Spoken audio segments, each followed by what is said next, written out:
Tara guys, mamalengke tayo ngayong araw. Please muna tayo.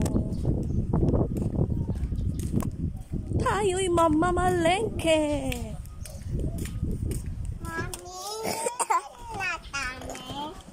Mamalengke tayo.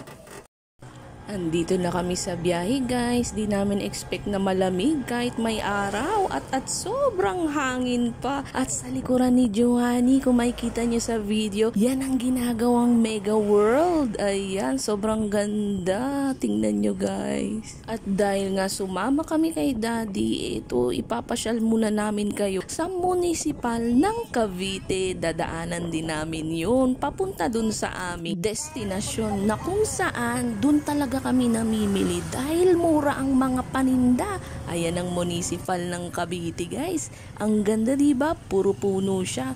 Kaya tuwang-tuwa ang mga bata kapag sumasama kami kay Daddy. At eto nga, nandito na pala tayo sa Super 8. Yes guys, tama ang inyong nakikita at naririnig. Dito lang yan sa Super 8. I love it. O diba, bongga, napakanta pa si Aling Wilma.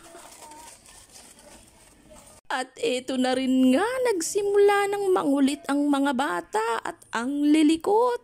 Hingi ng hingi at turo ng turo. Kaya ayaw ko rin sanang sumama kanina pero wala. Gusto din talaga nilang mamasyal. Kayo ba guys? Dito rin ba kayo namimili?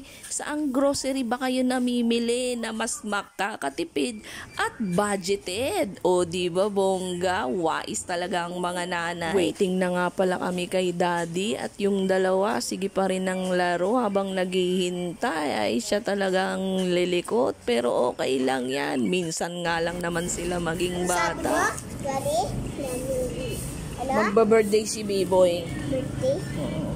Ngayon? Birthday ni B-Boy? At ayun na nga, natapos din ng Daddy. Kaya eto at uuwi na kami. Kinausap ko ang mga bata kasi naghihirit ng Jollibee. Sabi ko wag na lang at kaka-Jollibee lang ng isang araw. At nitong pauwi na kami, nakita namin ang binibilhan namin ng honeydew pero wala silang tinda. Puro maliliit lang. At ayan, malapit na nga pala kami sa bahay.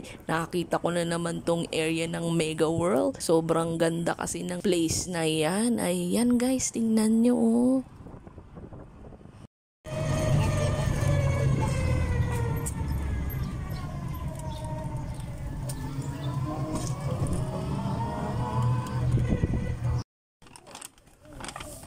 Ano mo yung binili ko sibuyas. At nakauwi na nga kami. Thank you so much for watching.